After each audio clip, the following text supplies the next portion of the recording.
अशोक खरातवर पर्यटन खात्यानं मेहरबानी केल्याचं सुद्धा पाहायला मिळतं। ईशानेश्वर मंदिरासाठी 1.5 कोटींचा निधी मंजूर करण्यात आलेला आहे। 31 मार्च 2018 रोजी या संदर्भातला GR काढण्यात आला होता।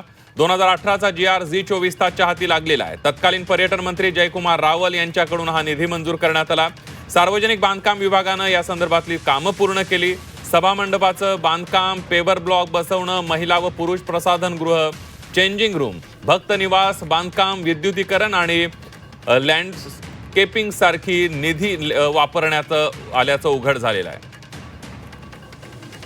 बघूयात किती निधी मंजूर झाला आणि कशा कशा कामांसाठी तो वापरण्यात आला होता। 1.5 कोटींचा निधी मंजूर करण्यात आला होता। त्यामध्ये सभा मंडपाचं काम, पेवर ब्लॉकिंग बसवणं हे सुद्धा काम त्यामध्ये समाविष्ट होतं। महिला व पुरुष प्रसाधनगृह, चेंजिंग रूम, भक्त निवास बांधकाम, विद्युतीकरण आणि लँडस्केपिंगसाठी हा निधी देण्यात आलेला होता।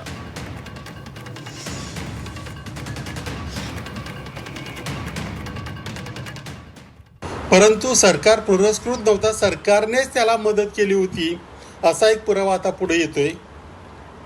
म्हणजे शासनाने त्याला सभा मंडप वगैरे बांधून दिलं।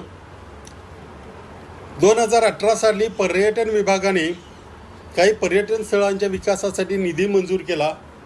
त्यामध्ये खरात बाबाचं ईशानेश्वर मंदिर होतं। त्याच्या विकासासाठी 105 कोटी रुपये मंजूर करण्यात आले। त्याच्यातले 25 लाख त्या वर्षी देण्यात आले। त्याने जे काही बांधकाम केलं, म्हणजे सभा मंडप असेल, महिला भक्त निवास असेल, महिला पुरुषांची प्रसाधनगृह असतील, चेंजिंग रूम असेल, हे सगळं शासनाने करून दिलं।